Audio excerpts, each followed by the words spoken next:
Hey guys, I'm taking advantage of having a little bit of energy for the time being and I'm recording another Blu-ray collection video.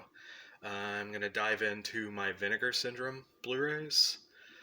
Vinegar Syndrome is a company that I just started recently collecting about 2 years ago.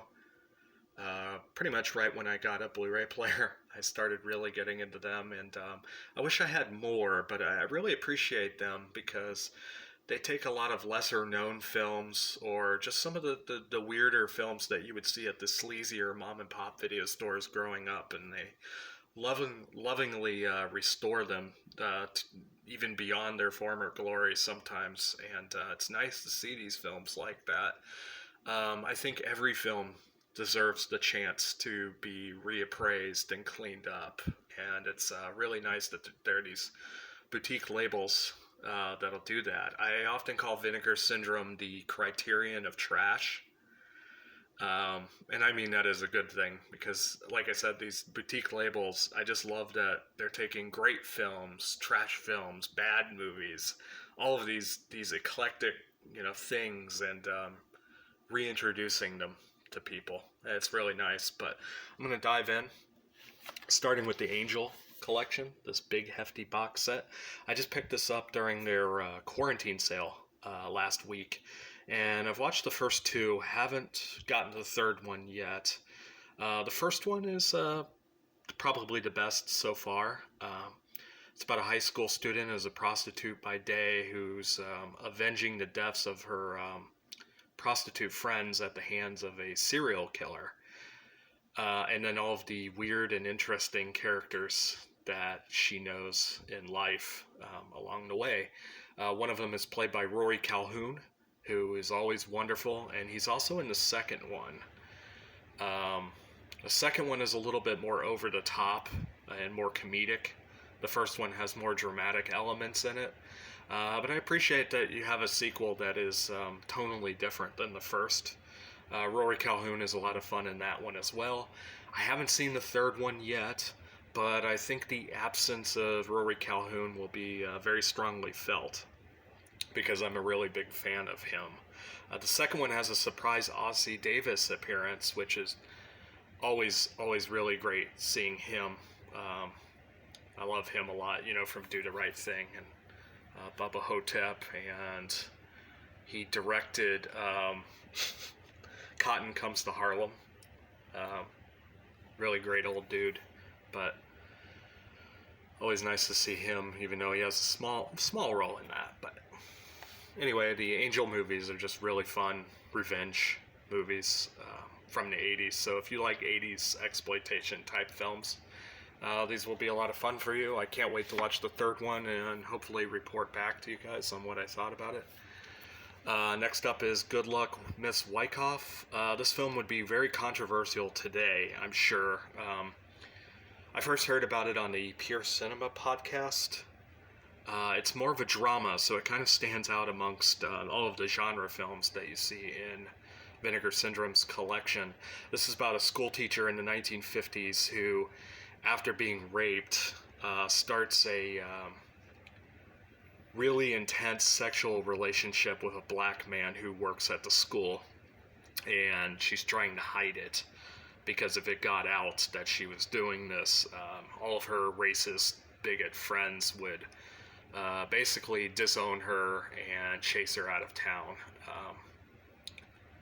But it's a really heart-rending movie and just disturbing and hard to watch at times, and I mean that in a good way. I think there's certain things that could be definitely considered problematic today, but I do, on the other hand, think the movie's heart is in the right place,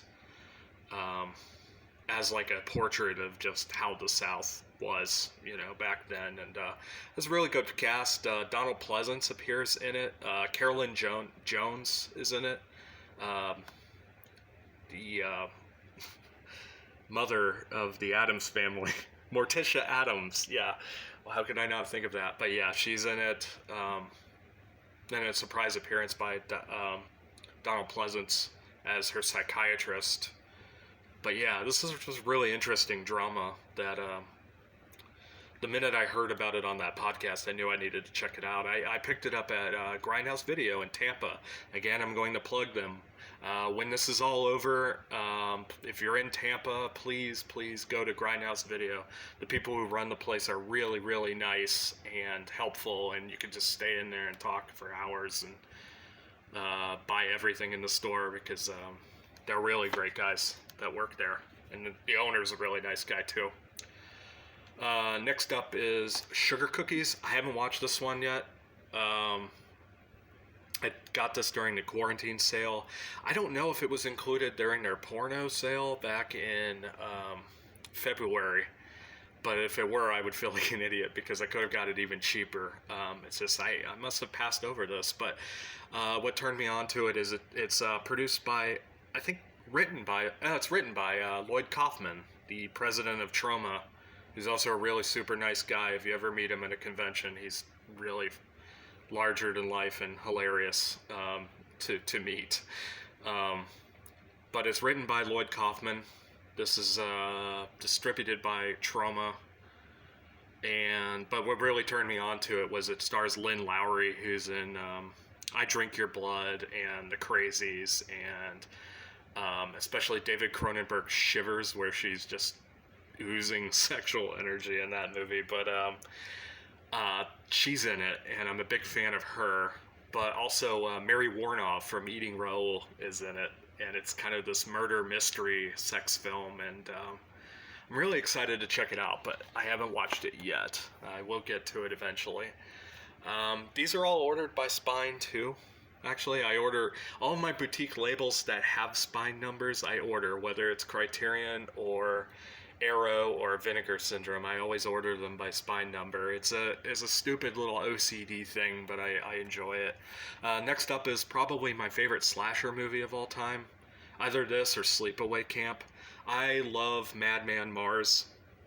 I have a thing for slasher movies set in the woods where your killer is like a campfire legend. And the cool thing about this is he's based on the Cropsey Killer. And I like that he's like a supernatural creature, and I'm not a big fan of slashers that are just guys, with a knife. I kind of like, this is why I like Jason Voorhees and at least Michael Myers in the original Halloween. I don't like any of the Halloween sequels, but the original Michael Myers is, I like the idea that this isn't a guy, this is a monster. And in the case of Madman Mars, he's definitely a monster because he has claws and he can kind of appear anywhere at any time once his name is summoned. But it's a classic campfire legend. A lot of really great gore in it. It's just so much fun, and there's a really cool campfire theme song with synth soundtrack. It's pretty interesting. But one thing I also have to point out that I think is especially hilarious is there's this setup in the movie where these guys are trying to pull out this axe from a piece of wood, and they can't get it out. And each one of them tries, they can't get it out. Madman Mars, when he shows up, he pulls the axe out of the wood, so it's kind of like Excalibur. Only he is who's worthy to hold the axe, and that just makes me laugh. But Madman Mars is one of the coolest 80s slasher villains ever. He's a lot of fun. I enjoy it. Next up is The Bees, starring John Saxon. This kind of came out in the wake of things like The Swarm, where you just had a lot of nature, eco horror films, a lot of natural disaster movies just in general. It's kind of fun, nothing to really write home about, but if you like bug movies and you like John Saxon, you'll have a lot of fun with this. Kind of a good goofy B movie. Ridiculous, but a lot of fun. Next up is Pigs. This was a nice surprise. I used to see the old Scimitar VHS at the video store with the ridiculous cover of the pigs eating the I think there's just like blood running down its chin or something, but it's this cartoonish looking pig on the cover. But I'm really glad I didn't rent it back then because I didn't know this movie had been butchered for almost the entirety of its lifespan. The producers didn't know how to market it, so it was recut to cash in on The Exorcist, where they just butchered it and added all these new exorcism scenes, and they called it The Love Exorcist to try to cash in on The Exorcist.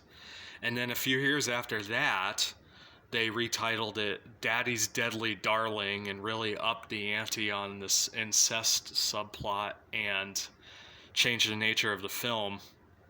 Well, Vinegar Syndrome released this original version and restored it and everything. And this is a much more emotional film than I ever thought it would be. It's not really about pigs at all. It's about this mentally disturbed lady. But the thing that really draws me to it is Mark Lawrence, the director. He's also in the movie as a failed circus performer.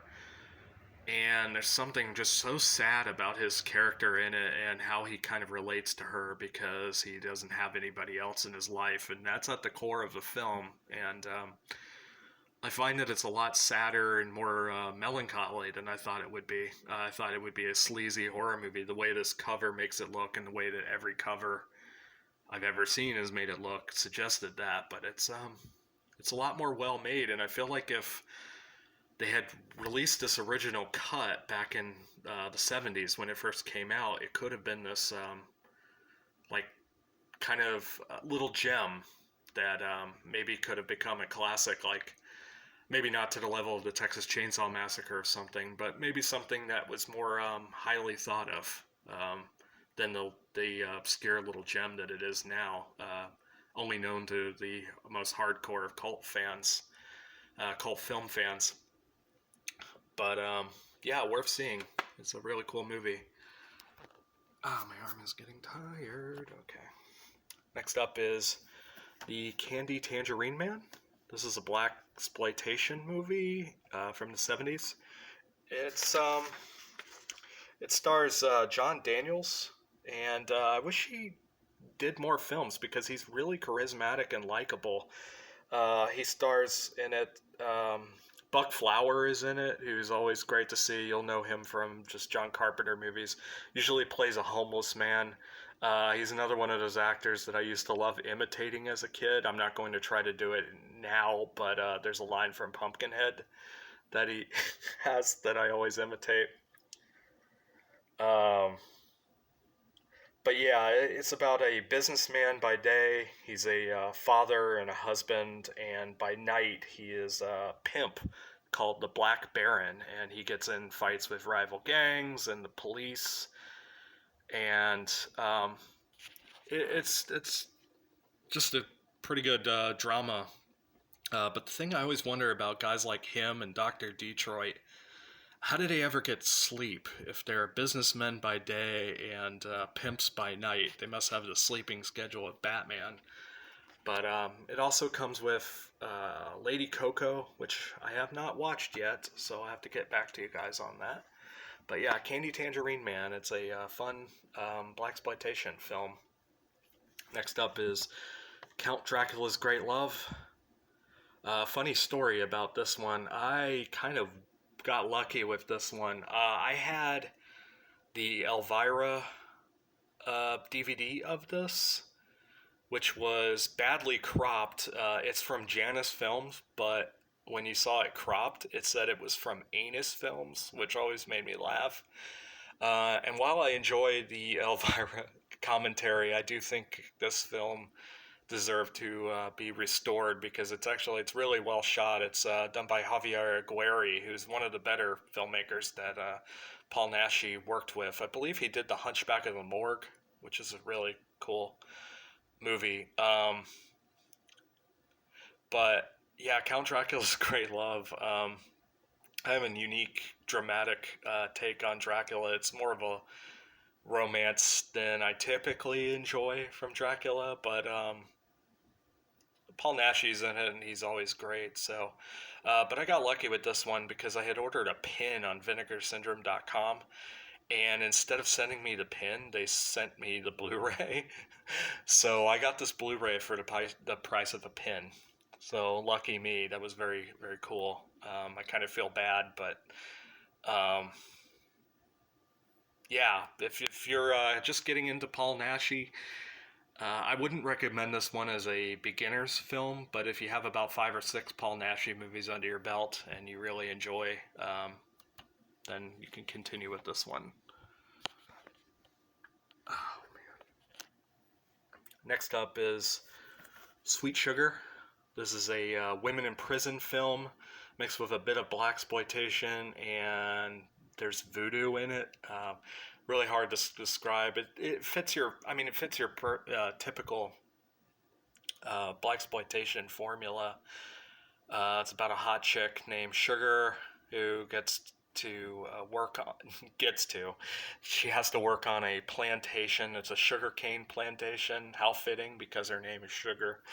Um, After getting caught with drugs, and basically find out there's this doctor who practices voodoo there, and they keep having nightly parties with the male prisoners, and one of them's this black guy who also believes in voodoo, and they uncover this hidden secret with the prison where they've been killing prisoners, and the black guy's able to talk to the dead because of voodoo. It gets really weird, but it's a lot of fun. Women in prison movies can be pretty mean-spirited, but this one, um, it's a little more fun, not as serious, but worth watching if you're in that kind of stuff. Next up is Orgy of the Dead.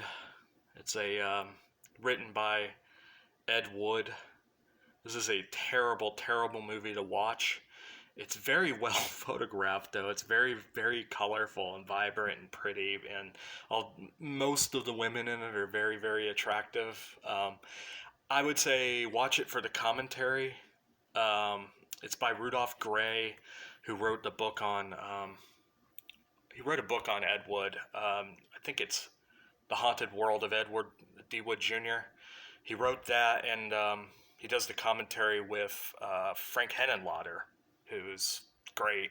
So it's good to buy. I would say buy it for the commentary, or if you just want to have something weird to have on in the background of a Halloween party, this would be a good one. Not a good movie though. It's borderline unwatchable, but as that it works. Next up is Welcome Home, Brother Charles. This is another 70s blaxploitation film. I was slightly disappointed by this one.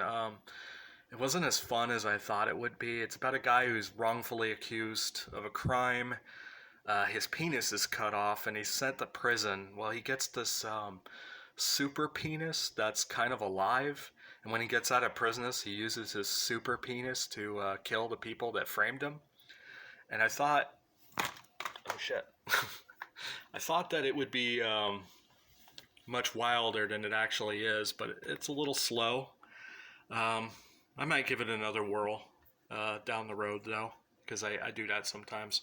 It comes with MMA, which I have not yet watched either, so maybe someday when I'm in the mood for another blaxploitation film, I'll have a good double feature. Next one is Blood Harvest. This is a Bill Rebane movie. He did The Giant Spider Invasion and Twister's Revenge. Both really bad. This one was a really, really nice surprise. I first saw it on Joe Bob Briggs, his revival show that he's doing on Shudder, which is coming back at the end of the month. I'm really excited, especially with being in quarantine. It's kind of nice that they're doing this again to give us something fun to watch. But I first saw this on Joe Bob, and what really sold me on this movie was Tiny Tim. Tiptoe Through the Tulips. Tiny Tim is amazing in this movie. It takes advantage of his strengths.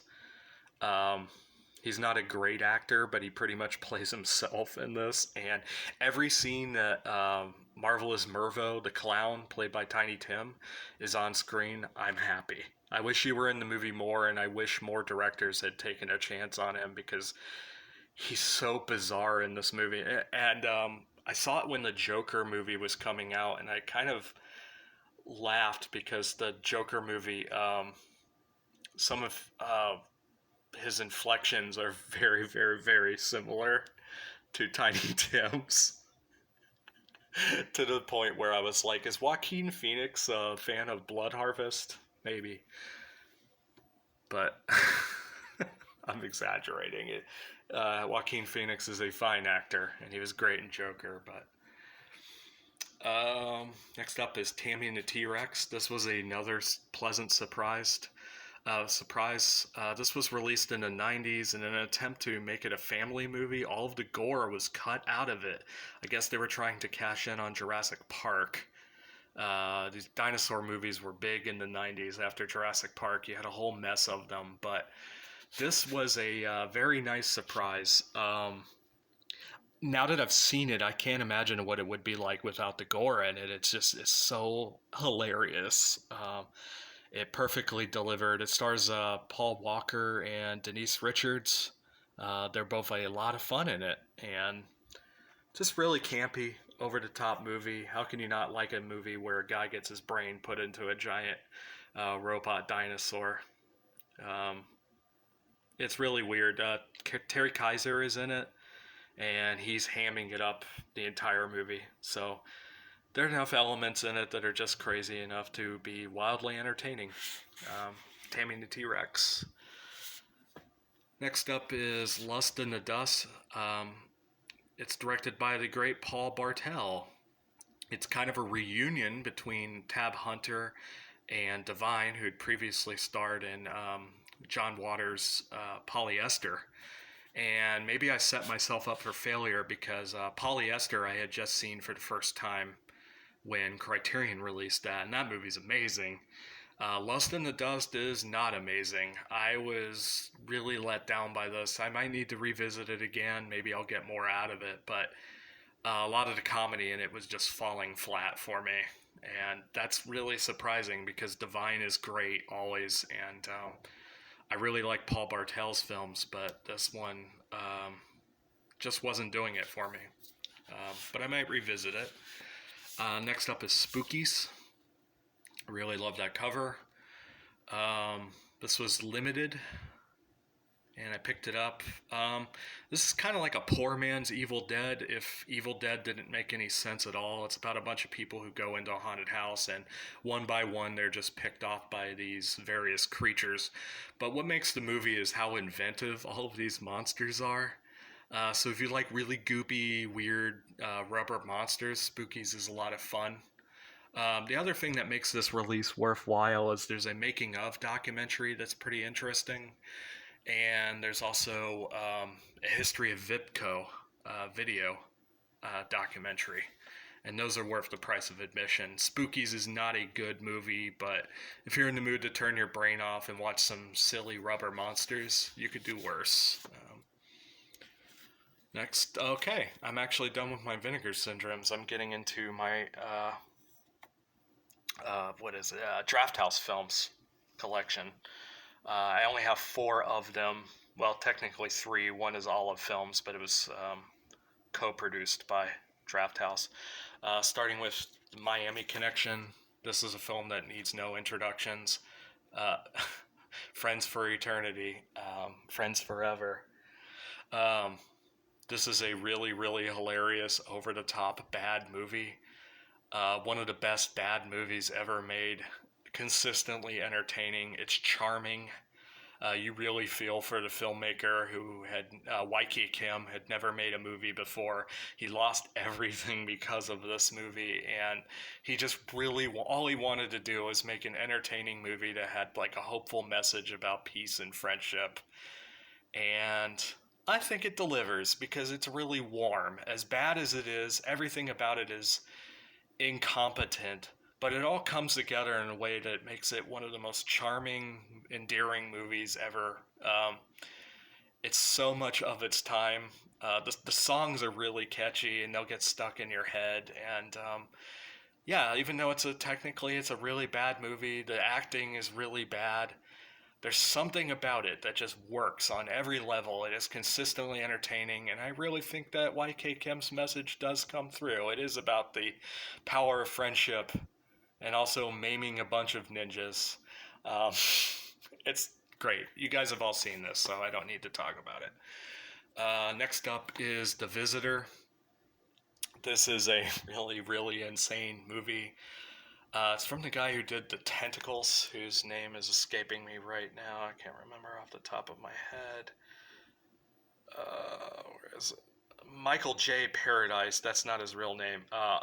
Ovidio Asanitis. That's his name.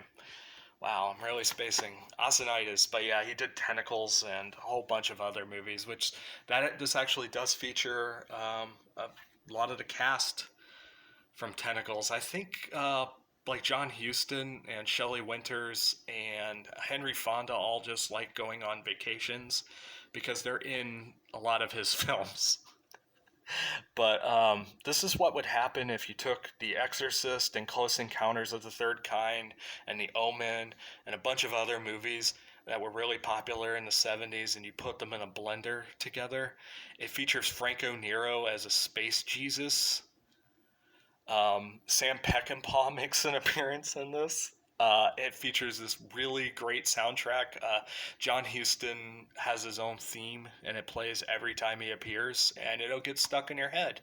But it's about a little girl named Katie Collins who suddenly exhibits these weird psychic powers, and she starts rigging basketball games. Her mother is dating Lance Henriksen, and he's the head of this basketball team. And then it turns into another movie and another movie and another movie. Like I said, it's like 18 movies all in one, and it's never boring. It's so bizarre, and it's also really pretty to look at times. It's kind of one of the most beautiful horror movies of the 70s at times. Next up is Miss 45. This is Abel Ferreira's best movie. Zoe Lund is really fantastic in a sympathetic mute performance. This is part of the rape revenge genre, but what kind of separates is it becomes a horror movie about halfway through, where at first the revenge is really sweet. She's just killing people who pretty much deserve it. And then at a certain point, she just starts waging war on all men. What makes this movie more palatable is the rape scenes in this are a little more suggestive. They're still hard to watch, but it's nowhere near on the level of like I Spit on Your Grave or Last House on the Left. It's not as graphic, which in a way makes it almost harder to watch. And she's such a sympathetic character too, and it's horrible, but it's a really good revenge movie that becomes a very different movie about halfway through. There's some weird dark comedy in it that maybe will seem inappropriate to some people. It doesn't involve her. It mostly involves this old lady and her dog Phil, and those scenes can almost be removed from the movie. But at the same time, they're so bizarre that they kind of make it a little bit easier to watch. It's not a case of like Last House on the Left where you have the weird Keystone Cops humor that completely feels inappropriate. Miss 45 never ventures into that territory, but it's a really good movie. Probably Abel Ferreira's best. Next up is Roar. This is the craziest movie ever made. It's about lions and tigers and the people who love them. If you're really into that Tiger King show that's on Netflix and you haven't watched Roar, you should watch Roar. It's about Tippi Hedren and her husband Noel Marshall, who produced The Exorcist. They were animal lovers and they wanted to see if people could coexist with lions and tigers. The answer is yeah, maybe for a little bit, but you probably shouldn't. This whole movie feels dangerous while you're watching it. I'm sure everybody here has seen this, but this movie, it's a really bad family movie that feels really intense while you're watching it because you know that everybody involved was horribly maimed. And you know what? I don't feel sorry for them. They all deserved it. If you were so stupid that you think that being around lions and tigers is a great thing, you kind of deserve what you get. And That's what makes this movie interesting. Anyway, moving up is Frank Henenlotter's Dad's Exploitation documentary. This is a very long, in-depth documentary on the history of sexploitation movies, everything from the Roughies to the Nudie Cuties. Everything you ever wanted to know, plus more, because there's a feature commentary that is even more informative than the documentary itself. This is like a little film school packaged this is like a little film school and history course all wrapped into one 3 hour package, 6 hour if you include the film commentary, and even more if you include the stag films that it comes with. This is a must have if you're even remotely interested in sexploitation films or just the history of exploitation and grindhouse cinema in general. It's really good. Next up is Felicity. This is a Australian sexploitation softcore porno film. This one is kind of fun. It kind of falls apart, in my opinion, in the second act. I was enjoying all this stuff in these girls' boarding school. The narration by Felicity is so on the nose that it's kind of hilarious and cheeky in a way. And I was enjoying all of that stuff. But when it gets to her going to China and it becomes more of a almost like a poor man's Emmanuel movie, that may be a little harsh. It's very beautifully shot, but it just wasn't doing as much for me in the second half. There's a song in this movie called Ain't Mama's Little Girl No More. I think that's the name of the song. It will get stuck in your head for weeks, and now it's stuck in my head too.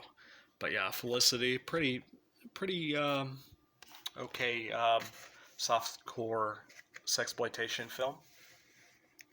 Getting really tired as long as I've talked so far, but I'm getting to the end. Next up is The Devil's Honey. This is my favorite Lucio Fulci film.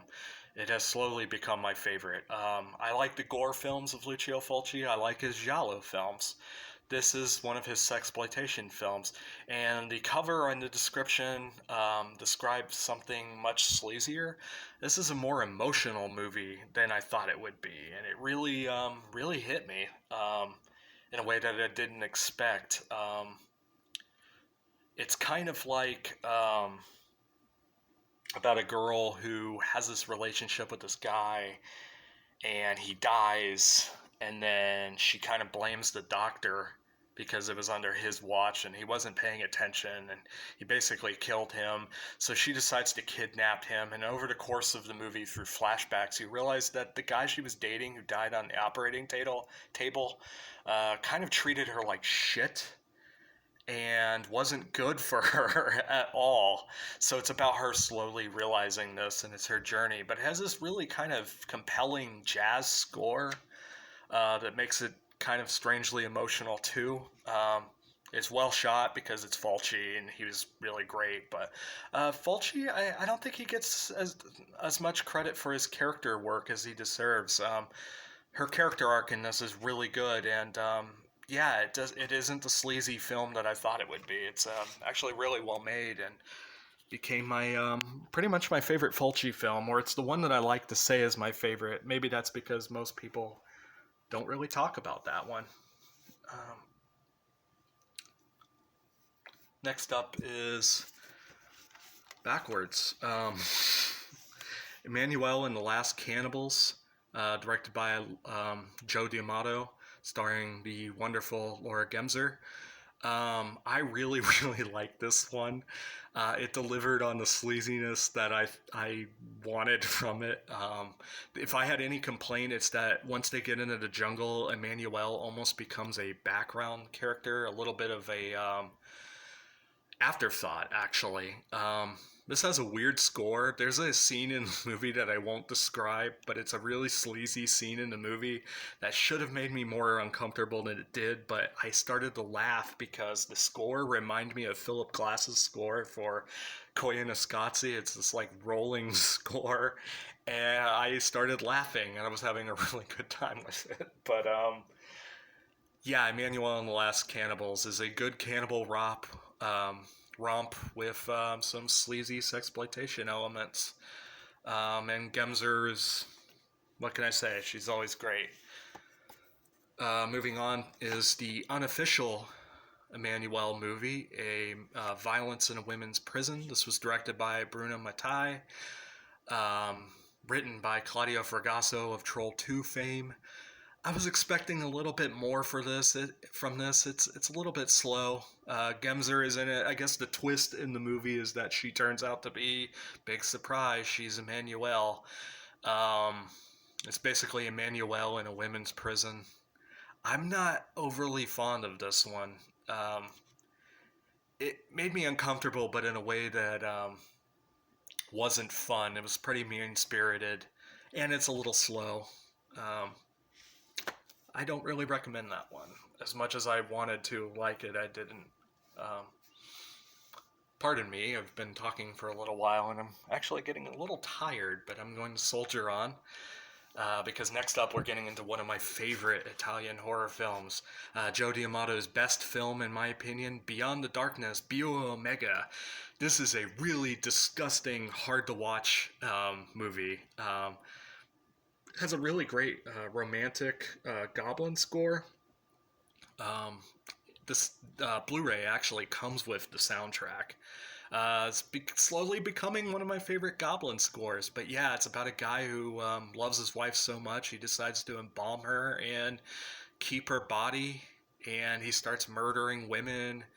And he has this weird relationship with his live-in maid, and there are all these weird close-ups of her eating, and everything about this movie is really off-putting.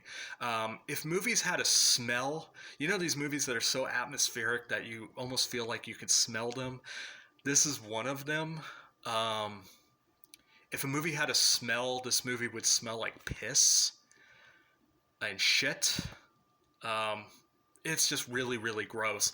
This was my favorite of mine from the old VHS days. Back in the thriller video big box days, this has my favorite VHS cover of all time. They eventually released it with the slip cover that had the cover, but at the old thriller video VHS when it was called Buried Alive. I didn't get the slipcover. It was limited to like one night, but I would kill for that VHS. If anybody has that thriller video of big box and is selling it for less than $20, I will buy it because it goes for like an obscene amount of money, and it's my favorite VHS cover of all time. But Beyond the Darkness, Joe D'Amato, Bio Omega, really cool, gross movie. Next up is Simone Bianchi's Burial Ground, Nights of Terror. It's a weird ripoff of Lucio Fulci's Zombie and Dawn of the Dead and whatnot, with a little bit of Blind Dead flavor thrown in. It's about a bunch of monk knights that come to life and just start killing these people who go to this castle to vacation and fuck. It's most notorious for this guy here. He's a little dwarf from Argentina named Peter Bark. He plays a child in this movie. And the reason he's in this movie is because they didn't think it was appropriate to have an actual child doing the horrible, gross things that he does in this movie. His dubbing is hilarious. He has a sexual infatuation with his mom. He's always trying to feel her up, and it is really uncomfortable and laugh out loud hilarious. If it weren't for him in the movie, it would just be another generic Italian zombie movie. But the inclusion of Peter Bark, aka Peter Barcarelli, as Michael, the 8-year-old kid, is the funniest thing. And it makes this movie so unique and hard to watch and laughable all at the same time. Let's switch hands. My hand is falling asleep. Okay. Next up is Sergio Martino's All the Colors of the Dark. This one stars the lovely Edwidge Fenech. This is about her joining a cult. It's a giallo movie, has a score by Bruno Nicolai. If you like the giallo movies, Sergio Martino, this one is for you. Also stars George Hilton, who is a regular in these movies. I don't know if I like it as much as The Strange Vices of Mrs. Ward, but it's definitely up there. Any film directed by Martino with George Hilton and Edwidge Finch is always great, and this one's no exception. Really suspenseful, well shot, worth watching. The next one is The Beast in Heat. I'm not a big fan of the Nazi exploitation genre. I find them just despicable in so many ways, but this is one that I enjoy to a certain degree because it's so ridiculous that I can kind of accept it a little bit. This one features an actor named Boris Lugosi. He was also in Frankenstein's Castle of the Freaks, which is a lot more fun than this one. Weird Frankenstein movie from Italy in mid-70s. But yeah, Boris Lugosi, the gall of the man to call himself that. He plays this monster ape man ogre thing, and the Nazis put these women in cages to be molested by this thing, and it's a wild movie, not for the faint of heart, of course. It ended up as one of the infamous video nasties. Very sleazy movie, but it's also so ridiculous and over the top that I can't really be overly offended by it in a genre that I'm not very fond of. But next up is The Baby, directed by Ted Post. This is a hilarious movie. This was released by Arrow not too long ago. I was able to snag the Severin release for very cheaply when it was out of print. This is about a man who is an adult baby and a woman who takes care of him and is trying to prove that his family did this to him. And it goes through a number of twists and turns, and you're constantly guessing, like, is this man an adult baby? Is there something wrong with him? Is it an act? Is it something the family did to him? What is the caretaker's angle in all of this? What does she want from this? Really fucked up movie, but it's also just the type of dark comedic thing. I like laughing at horrible things. It's like a train wreck. You can't look away from it, but I laugh at some inappropriate things, and this is one of them. I enjoy this movie a lot. Really good thriller, very silly and weird, and maybe unintentionally hilarious. Next up is Alejandro Jodorowsky's Santa Sangre. This is one of his more like narrative heavy films, has more of a traditional narrative.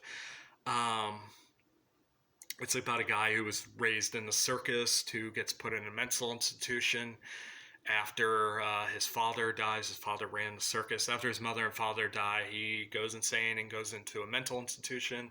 Well, he gets out and he tries to put together his own circus again. He's reunited with the little girl of his youth.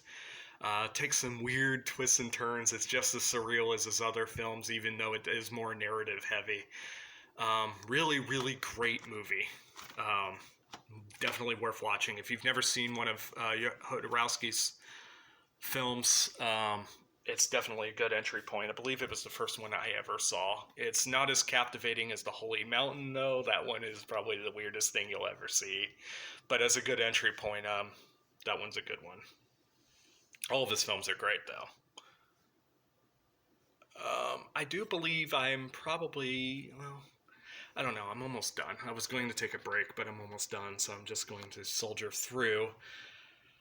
Next up is The Hot Nights of Linda. This is a Jess Franco film starring Lena Romay. Lena Romay is probably her most attractive in this film. It has Alice Arno in it. She's a nurse who's taking care of a paralyzed woman named Linda, who is in the title, and ends up encountering her sex-crazed cousin. There's not much more plot than that. There's a mute guy in the movie who I believe is named Morpho, because Jess Franco's characters are always named... He always has, like, mute characters named Morpho or Mordo in all of his movies. It's really hilarious, but I think that was his name. But the soundtrack is really great. I believe it was done by Daniel White. It gets stuck in my head periodically. If any of you have this, like an MP3 of this, I've never been able to find it. If any of you have the soundtrack to this, I would very much love it. So send it my way.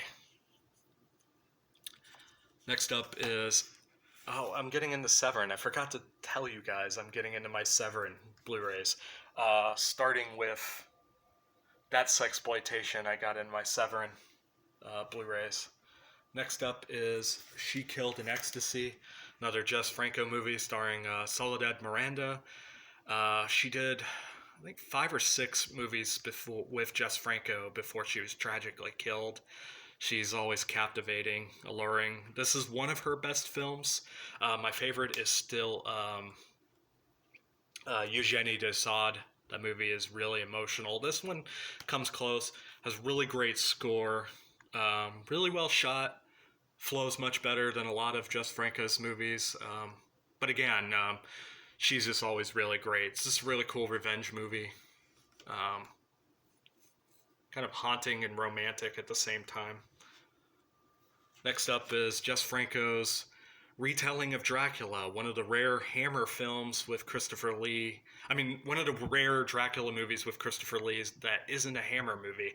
It's kind of a faithful adaptation of Dracula. It features certain scenes that haven't been in any other version of Dracula, like when the woman goes to Dracula's castle to demand her baby back and is ripped apart by wolves.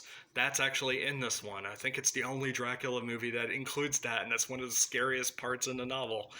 But Christopher Lee is great as always as Dracula. Has a really good cast. Herbert Lom is in it. Klaus Kinski. Renfield, Dracula, and Van Helsing never meet each other in this movie. There's some weird decisions in it like that, but it's okay. It's a bit slow and a bit stagey. Not one of Jess Franco's best movies, and definitely not one of Christopher Lee's best as Dracula. He's been in much better Dracula movies. But if you cycled through all of the Hammer Dracula movies, you should give this a whirl. If anything, just to see Christopher Lee with the mustache looking very much like Stoker's description in the novel. It's one of the rare films that actually has Dracula with a mustache.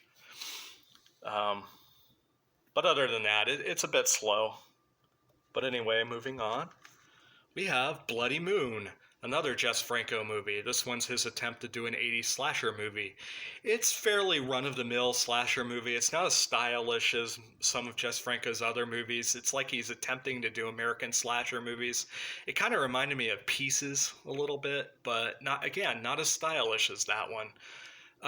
Worth watching if you like cheesy, sleazy 80s slasher movies, or if you've seen all of Jess Franco's more artsy fare and you just want something gory and fun.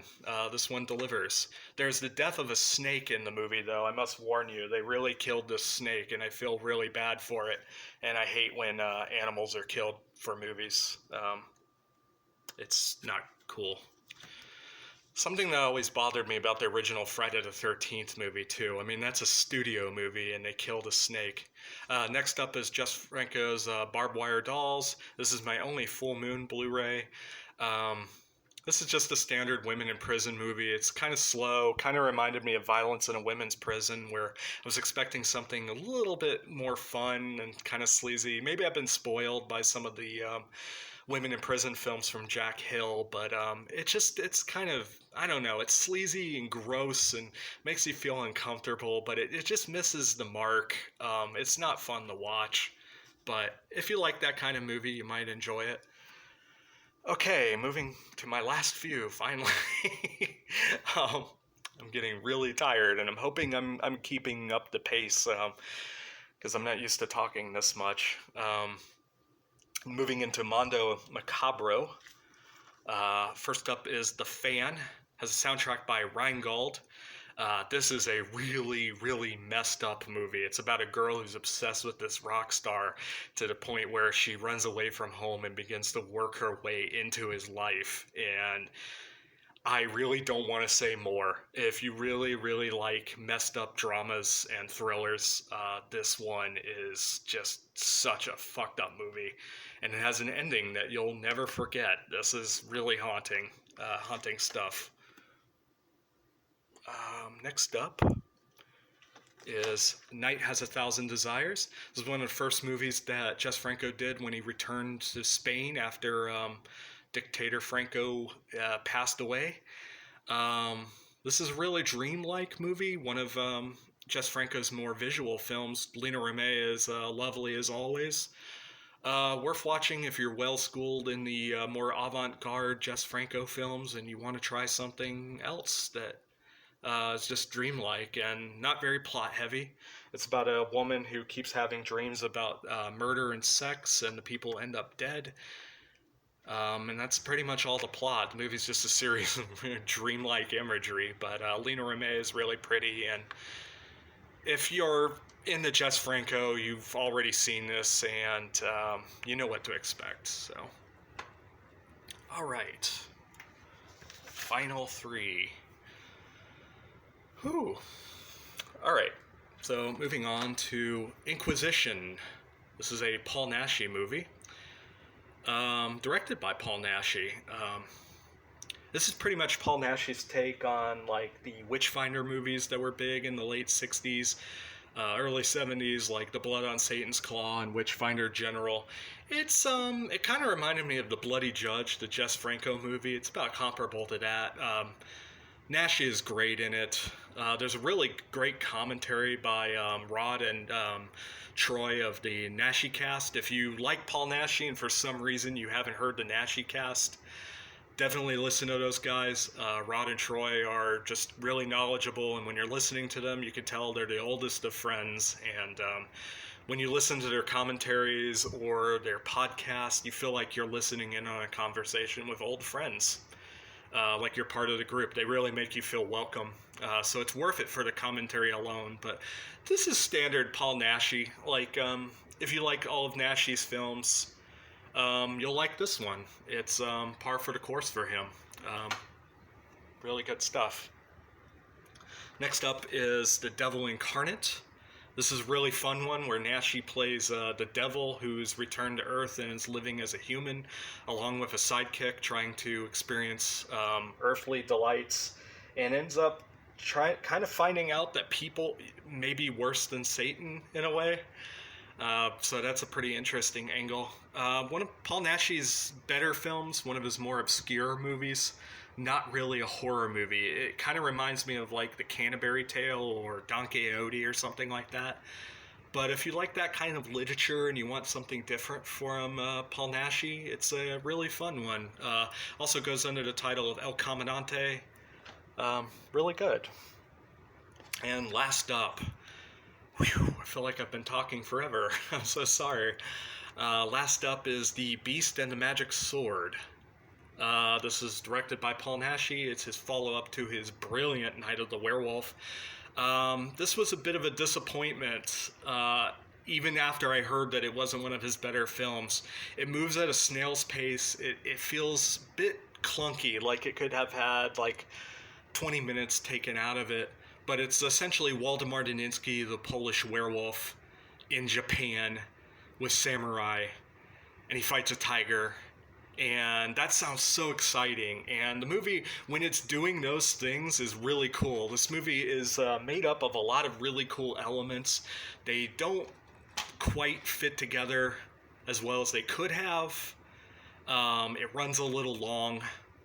But when it is working, it is a lot of fun. Not one of Paul Naschy's better movies. I don't recommend it for beginners, but if you've seen a few of his movies and you really like his werewolf Waldemar Daniński, this is a good one to follow up with, but not one I would recommend for people who are just now getting into his films. Anyway, my arm is tired, my voice is tired, my brain is tired, and I have to do laundry. So that concludes that. Sorry for talking your ear off. Hope it was mildly entertaining. I'll talk to you guys later. Bye-bye.